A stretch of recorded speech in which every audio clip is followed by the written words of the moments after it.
Hey Samford fans, welcome back to another edition of the Samford Sports Wrap-Up. I'm John McAfoose, happy to be joined today by Samford men's tennis coach Raheem Esmail. Coach, appreciate you being here. Yeah, thanks for having me. Well, you guys are nearing the end of your regular season. Let's start by just kind of doing a season recap. What were your expectations coming into the season, and where are you right now? Yeah, coming into the season, I think it was kind of we had different expectations this year because it was a different team that we had. We had a lot of seniors last year, so we kind of knew where we stood with leadership and stuff like that. And this year, it was a lot about different people kind of filling in different roles that they hadn't filled before. So we had a really young team, no seniors this year, four new members of the team by the time January started. So that was a challenge, but an exciting challenge that you want to see kids grow into new roles and develop new characteristics along the way. Yeah, and you mentioned the difference in the team. So many seniors last year, and this year, as you said, a lot of underclassmen, no seniors. Just looking at your team this year, I mean, there might be some growing pains, but it does set you well up for the future having so many underclassmen. Absolutely, and I think any team that you have that develops into a championship-worthy team, you go through everything with. You go through, growing pains, like you say, and you go through great times, and I think they have to experience both of those in order to know what it's like to be successful. When you look at those underclassmen, who is maybe one or two of the guys that have kind of stepped up and maybe surpassed your expectations over the course of the season? Yeah, we've had a couple players who have kind of, established new roles on the team this year. Max Riebel, for one, he's kind of developed a leadership role, on and off the court, and his results have spoken for that. He's started the season off really well. I think he started off 9-1, and the last few weeks has taken a couple losses, dealt with a few injuries, but now that we've got into conference play, he's been a player who's really kind of, filled a void that we needed with a young squad. And, also our number one player, Rousseau Norval, he's done a good job. That top position is always a tough one to play, and someone has to play it. And I think he started off the year, a little hesitant in that position, but once he got comfortable, he really embraced, being the player playing top of the lineup for us and started to play some very good tennis towards the end of our season. We've got one regular season match left at Mercer tomorrow. What do you expect to see from the Bears? Yeah, I expect to see a good fight tomorrow. They're a similar team as us in the past. They're a pretty blue-collar, hard-working team, similar to us. So we've always matched up pretty well with them, and they've matched up well with us. And it's kind of two teams who've been known to fight pretty hard and be gritty and competitive. So I'm looking forward to seeing a tough match tomorrow. And then you'll head right back to Macon next week for the SoCon Championships. Right back out there. Yeah, give us a little preview of what you expect to see from the rest of the league. Yeah, no, I think the league is strong this year. The top half of the league has always been pretty good. We've always been in the mix. And I think at this time of the year, if you can get yourself in the mix, then you stand a chance. ETSU's very strong. They've always been strong, so they're definitely the team that ourselves and other teams will look to dethrone from their kind of championship reign that they've had the last few years. But I'm looking optimistic. Towards the end of the season, I think any season that you have a team that has a chance of being successful, you have to go through some ups, you have to go through some downs, so they understand, the full spectrum of what it takes to be a successful team. So, hopefully we can play our best tennis in April like we always talk about. Coach, appreciate your time. Best of luck the rest of the way. Thanks for having me. That's head coach Raheem Esmail. Stay tuned. We still got an interview with women's tennis head coach David Vest coming up next. Hi, I'm Sam Pritchard, and this is the Samford Sports Minute. The men's golf team competed in the Ryman Hospitality Intercollegiate over the week, where they placed third. They had the Auburn Invitational for their last regular season tournament of the season on April 15th and 16th. The women's golf team had the week off, but will be back in action for the SoCon tournament on April 14th. The women's tennis team fell to Furman last weekend, but beat Wofford on Sunday 4-3. They played Chattanooga in their final match of the season this weekend. The men's tennis team also fell to Furman last weekend, but beat the Citadel 6-1 at home on Thursday. Their final match of the season is at Mercer before the SoCon tournament next week. The track and field teams are competing in the Alabama Track Challenge right here at Samford this weekend. Their next meet will be the Mount San Antonio College event next weekend. The softball team had another good week, taking 2 of 3 from Western Carolina on the road. They host ETSU this week in a huge SoCon matchup. The baseball team beat UT Martin twice last weekend, but fell to Alabama in their midweek game. The Dogs will be hosting the Citadel this weekend in another 3-game series before heading out of town to take on Troy in their midweek game. And finally, Samford announced Carly Coons as the newest head coach of the women's basketball program on Wednesday. Coons has been the head coach at Valdosta State for the past 3 years, where she took the Blazers to 2 NCAA tournaments, including a Sweet 16 run in 2018. I'm Sam Pritchard, and this has been your Samford Sports Minute. Welcome back to the Samford Sports Wrap-Up. I'm joined now by women's tennis head coach David Vest. Coach, appreciate you being here. Thanks, no problem at all.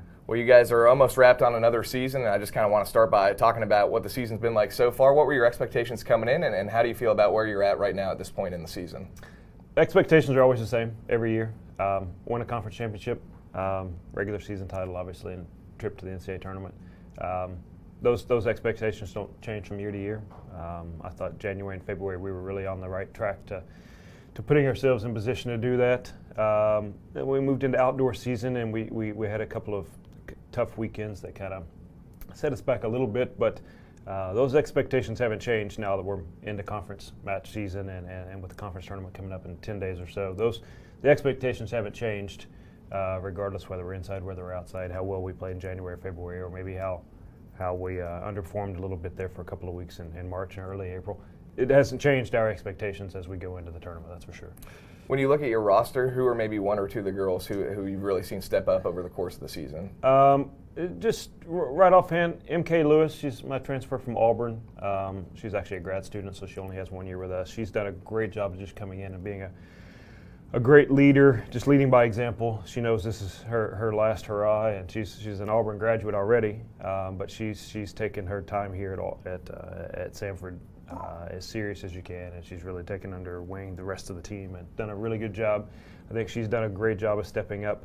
And then we've got a handful of other players that have as well. We've had some injuries this year, so we've had some people that have had to move into the lineup that maybe weren't in the lineup in January and February. So a couple of those have really kind of stepped up. But then Grace Jennings, who played the number 6 position for us last year, has really moved into the role of playing number 1 for us this year.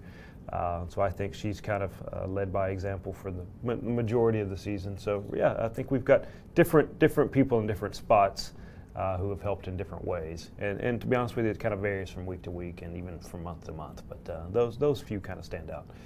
You mentioned Lewis. She's going to be the only one you lose this year. That I would imagine that kind of sets you up pretty well for next year, bringing everyone else back. It does. It'll hurt losing her because she's such a good leader. She's 23 years old. She's a little bit more mature. She's already a college graduate and things. So that's helped us a lot. So it will hurt us to lose her.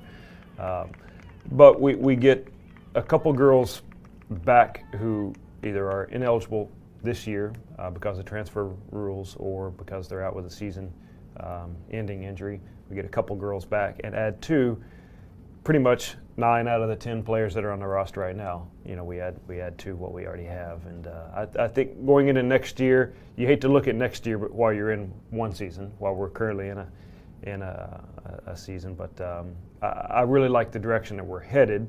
If we can get a few people back, I like that we don't lose, that many, and I like our roster for next year. I do. You've got one regular season match left. You're at Chattanooga tomorrow. Just give us a little preview of what the Mocs bring. It's a big rival for us. It used to, before we had some of the conference teams leave and the additions with some of the other schools, that was really our travel partner. So we used to play them the last conference match of the season every year. And we've kind of stuck with that tradition, even though we don't travel with them alongside them on the weekends like we used to. Always a good team, well coached. They look at us kind of the way we look at them, as if they're 2.5 hours away, and we recruit a lot of the same kids and a lot of the girls on their team I've recruited. Some of the girls on my team they've recruited. So Chad Kemper, the coach there, he does a great job, great motivator, great recruiter. So when we go up there tomorrow, regardless of standings, regardless of records, regardless of seniors, freshmen, whatever it might be, it'll be a battle no matter what, just because it always is against UTC. And then next week you'll head to Macon, Georgia for the SoCon tournament. Just give us a little preview about what the rest of the league brings. It's tough. There's really only 1 or 2 teams that kind of have a record that stands out in a positive way, and then we've really got about 6-7 schools that really are pretty even. There's a lot of parity outside maybe the top 1 or the top 1, maybe even top 2.